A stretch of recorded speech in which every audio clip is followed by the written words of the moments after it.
بزرگوں اور دوستوں، قرآن مجید فرقان حمید کے اندر ایک ایسی مختصر اور مجرب صورت ہے کہ اللہ کے نبی صلی اللہ علیہ وآلہ وسلم نے اس کی بے شمار فضیلت حدیث کے اندر بیان فرمائی ہے۔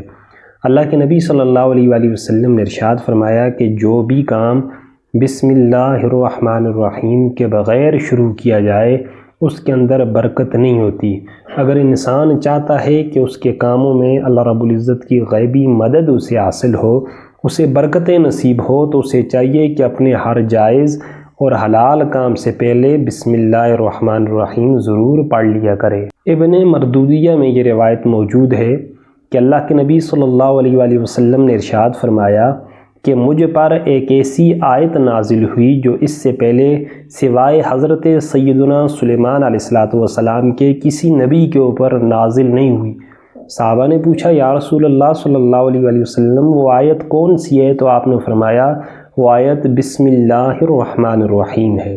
حضرت جابر رضی اللہ تعالیٰ عنہ ارشاد فرماتے ہیں کہ جب بسم اللہ الرحمن الرحیم نازل ہوئی تو بادل مشرق کی طرف چھٹ گئے، ہوائیں ساکن ہو گئیں، سمندر ٹھہر گئے، جانوروں نے کان لگا لیے، شیاطین پر آسمان سے شعلے برسنے لگے۔ اللہ رب العزت نے اپنی عزت و جلالت کی قسم اٹھا کر فرمایا کہ جس چیز کے اوپر میرا نام بسم اللہ الرحمن الرحیم پڑھا جائے گا اس میں ضرور برکت ہوگی۔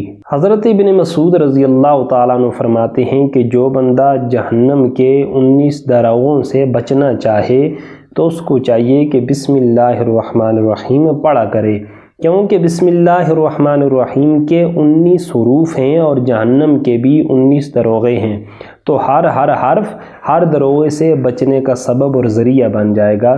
اس لیے ہر مسلمان کو کثرت کے ساتھ اس آیہ کریمہ کا ورد ضرور کرنا چاہیے۔ مسند احمد میں ہے کہ ایک دفعہ حضور پاک صلی اللہ علیہ وآلہ وسلم کے ساتھ ایک صحابی وہ شریک تھے کہ اچانک حضور پاک صلی اللہ علیہ وآلہ وسلم کی اونٹنی پھسلی تو ساتھ بیٹھے ہوئے صحابی نے کہا شیطان کا ستیہ ناس ہو، تو اللہ کے نبی صلی اللہ علیہ وآلہ وسلم نے ارشاد فرمایا یہ بات نہ کہو کہ شیطان اس سے پھلتا پھولتا ہے اور خیال کرتا ہے کہ گویا یہ کام اس نے اپنی قوت سے کیا ہے، بلکہ بسم اللہ الرحمن الرحیم پڑھا کرو، کیونکہ بسم اللہ پڑھنے سے شیطان مکھی کی طرح ذلیل اور پست ہوتا ہے۔ صاحب روح البیان نے ایک بڑی خوبصورت روایت بسم اللہ الرحمن الرحیم کے تحت نقل فرمائی ہے۔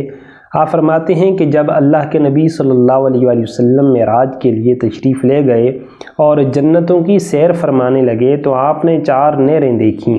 پہلی نہر پانی کی تھی، دوسری دودھ کی، تیسری شراب طہور کی اور چوتھی شہد کی نہر تھی۔ اللہ کے نبی نے جناب جبریل امین سے پوچھا اے جبریل یہ تو بتاؤ کہ یہ نہریں کہاں سے آ رہی ہیں؟ تو جناب جبریل امین کہنے لگے یا رسول اللہ مجھے تو معلوم نہیں ہے۔ تو وہ فرشتہ کہنے لگا اے اللہ کے نبی آئیں میں آپ کو بتاتا ہوں کہ یہ 4 نہریں کہاں سے آ رہی ہیں۔ وہ فرشتہ اللہ کے نبی صلی اللہ علیہ وآلہ وسلم کو وہ چشمہ دکھانے کے لیے لے جاتا ہے۔ ایک بہت بڑا درخت ہے، اس درخت کے نیچے ایک بہت بڑی عمارت ہے، اس عمارت کے نیچے سے یہ 4 کی 4 نہریں نکل رہی ہیں، لیکن مسئلہ یہ ہے کہ اس عمارت کے آگے تالا لگا ہوا ہے۔ تو اللہ کے نبی صلی اللہ علیہ وآلہ وسلم نے پوچھا کہ اس عمارت کی چابی کس کے پاس ہے؟ تو وہ فرشتہ کہنے لگا یا رسول اللہ صلی اللہ علیہ وآلہ وسلم اس کی چابی تو آپ کے پاس ہے، آپ بسم اللہ الرحمن الرحیم پڑھیں تو اس تالے کو ہاتھ لگائیں، یہ تالا خود بخود کھل جائے گا۔ اللہ کے نبی صلی اللہ علیہ وآلہ وسلم جب بسم اللہ الرحمن الرحیم پڑھ کے تالے کو ہاتھ لگاتے ہیں وہ تالا خود بخود نکل جاتا ہے، خود بخود کھل جاتا ہے، اور اللہ کے نبی صلی اللہ علیہ وآلہ وسلم جب اندر جاتے ہیں تو دیکھتے ہیں 4 ستون ہیں اور ہر ستون کے اوپر ایک حرف لکھا ہوا ہے۔ پہلے ستون کے اوپر لکھا ہوا ہے بسم، دوسرے کے اوپر لکھا ہوا ہے اللہ، تیسرے کے اوپر الرحمن اور چوتھے کے اوپر الرحیم لکھا ہوا ہے، اور بسم اللہ کی میم سے پانی کی نہر جاری ہے، اور اللہ کے ہاں سے دودھ کی نہر جاری ہے، اور رحمان کی میم سے شراب طہور کی نہر جاری ہے، اور رحیم کی میم سے شہد کی نہر جاری ہے۔ اندر سے آواز آتی ہے، اے میرے محبوب، آپ کی امت میں سے جو شخص بسم اللہ الرحمن الرحیم پڑھ لے گا وہ بندہ ان چاروں نہروں کا مستحق ہوگا۔ مطلب کیا؟